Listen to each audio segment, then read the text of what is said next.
ಎಲ್ಲರಿಗೂ ಶುಭ ಮಧ್ಯಾಹ್ನ ಆಗಿದೆ 11 ಗಂಟೆ ನಮ್ಮ ಶೆಡ್ಯೂಲ್ ಪ್ರೋಗ್ರಾಮು ಎಲ್ಲ ಮೆರವಣಿಗೆಯಲ್ಲಿ ಕೈವಾರ ತಾತೆಯನ್ನು ವಿಜೃಂಭಣೆಯಿಂದ ರಂಗಮಂದಿರದವರೆಗೂ ಆಹ್ವಾನಿಸಿ ಅವರಿಗೆ ಗೌರವವನ್ನು ಸಲ್ಲಿಸಿದಿರಿ, ಅದಕ್ಕಾಗಿ ಅಭಿನಂದನೆಗಳು. ಈ ಒಂದು ಕಾರ್ಯಕ್ರಮಕ್ಕೆ ಅವರು ಕೂಡ ಜಿಲ್ಲಾಡಳಿತ ಹಾಗೆ ನಿಮ್ಮೆಲ್ಲರ ಪರವಾಗಿ ಆತ್ಮೀಯವಾದ ಸ್ವಾಗತವನ್ನು ಕೋರ್ತಾ ಇದ್ದೇನೆ. ಡಾಕ್ಟರ್ BR ಶಿವಕುಮಾರ್ ಸರ್ ಅವರು, ಸನ್ಮಾನ್ಯ ಕಾರ್ಯದರ್ಶಿಗಳು, ಶಿವಮೊಗ್ಗ ಜಿಲ್ಲಾ ಬಲಿಜ ಸೇವಾ ಸಂಘ, ಇವರು ಕೂಡ ಆಗಮಿಸಿ, ಬಲಿಜ ಸಂಘಟನೆಗಳು, ಸಮಾಜ ಬಾಂಧವರು ತಾವೆಲ್ಲರೂ ಕೂಡ ಬಂದಿದ್ದೀರಿ. ಅದೇ ರೀತಿ ಅವರು ಬಂದಿದ್ದಾರೆ. ಪ್ರಾಧ್ಯಾಪಕರು, ಸಹ್ಯಾದ್ರಿ ವಿಜ್ಞಾನ ಕಾಲೇಜು ಶಿವಮೊಗ್ಗ, ಇವರು ಕೂಡ ಆತ್ಮೀಯವಾದ ಸ್ವಾಗತವನ್ನು ಕೋರ್ತಾ ಇದ್ದೇನೆ. ಕಾರ್ಯಕ್ರಮಕ್ಕೆ ಅಧಿಕಾರಿಗಳು, ಮಿತ್ರರು ಬಂದಿದ್ದೀರಿ, ತಮಗೂ ಕೂಡ ಆತ್ಮೀಯವಾದ ಸ್ವಾಗತವನ್ನು ಕೋರ್ತೇನೆ. ಮಾಧ್ಯಮ ಪ್ರತಿನಿಧಿಗಳು ಕೂಡ ಬಂದಿದ್ದೀರಿ, ತಮ್ಮೆಲ್ಲರೂ ಕೂಡ ಆತ್ಮೀಯವಾದ ಸ್ವಾಗತವನ್ನು ಕೋರ್ತಾ ಸ್ವಾಗತವನ್ನು ಮುಗಿಸ್ತೀನಿ.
ನಮ್ಮ ಕರ್ನಾಟಕದ ಚಿಕ್ಕಬಳ್ಳಾಪುರ ಜಿಲ್ಲೆಯ ಒಂದು ಪುಣ್ಯ ಕ್ಷೇತ್ರ.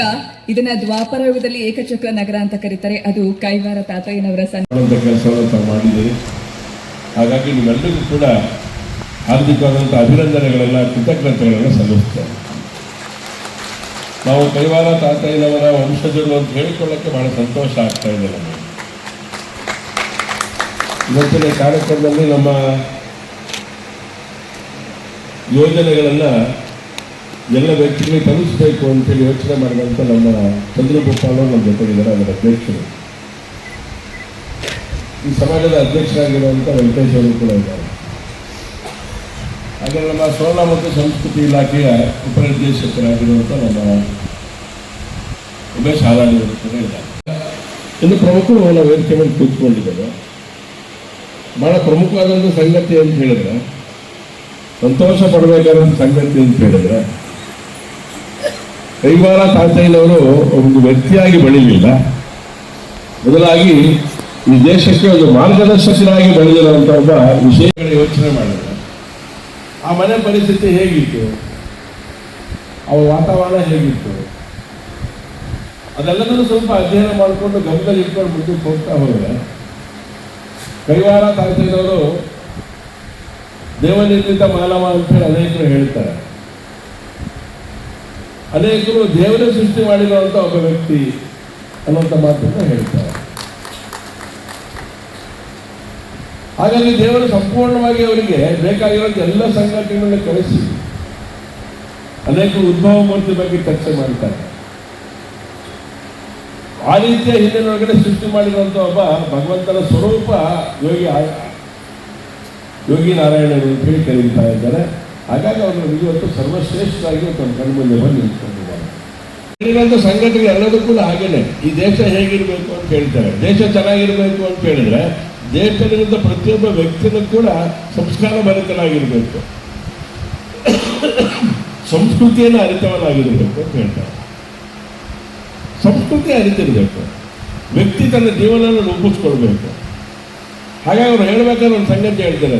ಊರಿನಲ್ಲಿರುವಂಥ ಗ್ರಾಮ ಲೆಕ್ಕಿಗ ಬೋಧನೆಗಳು ಮಾಡುವಂಥ ಸಂದರ್ಭದಲ್ಲಿ, ಇಡೀ ದೇಶದ ಪ್ರವಾಸ ಮಾಡುವಂಥ ಸಂದರ್ಭದಲ್ಲಿ ಅವರು ಯಾವ ಜಾತಿಯನ್ನು ಮೈಗಂಟಿಸ್ಕೊಂಡಿರಲಿಲ್ಲ. ಆದರೆ ಅವರೆಲ್ಲ ನಾವು ಇವತ್ತಿಂದಿಲ್ಲ, ಅವರು ಇಂಥ ಜಾತಿಯವರು ಅಂತೇಳಿ ಗುರುತು ಮಾಡುವಂಥ ಲೆಕ್ಕದೊಳಗಡೆ ಸರ್ಕಾರಗಳು ಯೋಚನೆ ಮಾಡಲಿಕ್ಕೆ ಶುರು ಮಾಡಿಬಿಟ್ಟಿದ್ದಾರೆ. ಬಸವೇಶ್ವರರು ಯಾರಿಗೆ ಸೀಮಿತ ಮಾಡಿದ್ದಾರೆ ಇವತ್ತು? ಇವರೆಲ್ಲ ಮಹಾಪುರುಷರು, ಇವರೆಲ್ಲ ಇವರು ಸರ್ವಜನಾಂಗಕ್ಕೆ ಬೇಕಾಗಿರುವಂಥವ್ರು. ಇವರೆಲ್ಲರೂ ಕೂಡ ಸರ್ವಜನಾಂಗಕ್ಕೆ ಶ್ರೇಷ್ಠ ವ್ಯಕ್ತಿಗಳಾಗಿ ಹೊರಗಡೆ ಬಂದಿರುವಂಥ ವ್ಯಕ್ತಿಗಳು ಇವತ್ತು ಒಂದು ಸರ್ಕಾರ ಯಾವ ರೀತಿ ಯೋಚನೆ ಮಾಡ್ತಿದೆ ಅಂತ ಕೇಳಿದಾಗ ನಾನು ಉಮೇಶ್ವರ್ ಬಹಳಷ್ಟು ಸರಿ ಚರ್ಚೆ ಮಾಡಿದೆ ಈ ಸಂಗತಿಗಳನ್ನ. ಬಸವೇಶ್ವರರು ಯಾವ ಹಿನ್ನೆಲೆಯಲ್ಲಿ ಅವರು ಎಲ್ಲರಿಗೂ ಬೇಕಾದಂಥ ವ್ಯಕ್ತಿ ಆದರು. ಛತ್ರಪತಿ ಶಿವಾಜಿನ ಮಾಡಿದ್ರೆ ಯಾರಿಗೋಸ್ಕರ ಬದುಕಿದ್ರು. ಹೀಗೆ ಯಾರ್ಯಾರು ನಾವು ಒಂದು ಕಡೆಯಿಂದ ನೋಡ್ತಾ ಬಂದ್ರೆ ಎಲ್ಲ ಮಹಾಪುರುಷರ ಜೀವನನೂ ಕೂಡ ಅವ್ರದೇ ಆದಂತ ರೀತಿಯೊಳಗಡೆ ಈ ಸಮಾಜ ಮುಖ್ಯವಾದಂತ ಕಾರ್ಯಕ್ಕೋಸ್ಕರ ಶಕ್ತಿ ಕೊಟ್ಟಂತವರೆಲ್ಲರೂ ಕೂಡ. ಹಾಗೇನೆ ಕೈವಾರ ತಾತಯ್ಯ ಅಂತ ನಾವೇನು ಕರೀತಾ ಇದ್ದೇವೆ, ಕೈವಾರ ತಾತಯ್ಯನವರು ಈ ಒಂದು ಅಗ್ರ ಸ್ಥಾನದಲ್ಲಿ ನಿಲ್ತಾರೆ ಅನ್ನೋಂಥ ಮಾತನ್ನ ಈ ಸಂದರ್ಭ ಹೇಳ್ತಾ ಅವಕಾಶಕ್ಕಾಗಿ ನಾನು ಇವತ್ತಿನ ದಿವಸ ನಾನು ವಂದಿಸ್ತೇನೆ. ಯಾಕೆಂತ ಹೇಳಿದ್ರೆ ಕೈವಾರ ತಾತಯ್ಯನವ್ರ ಕಾರ್ಯಕ್ರಮಕ್ಕೆ ನಾನು ಇದ್ದೇ ಇರ್ತೇನೆ ಅಂತ ಮಾತನ್ನು ವೆಂಕಟೇಶ್ವರ ಬಂದು ಹೇಳಿದ್ದೆ. ನಾನು ನಿನ್ನೆ ರಾತ್ರಿ ಬಂದೆ ನಾನು ಬೆಂಗಳೂರಿನಿಂದ. ಕೈವಾರ ತಾತಯ್ಯನವ್ರ ನಂತರ ಧರ್ಮ ದಿನಾಚರಣೆ ಪಾಲ್ಗೊಳ್ಳುವಂಥದ್ದು ಇದೆಯಲ್ಲ, ಅದು ನಮ್ಮ ಜೀವನದ ಒಂದು ಪುಣ್ಯದ ಸಂದರ್ಭ ಅಂತೇಳಿ ನಾವಂತೂ ಭಾವಿಸ್ತೇನೆ.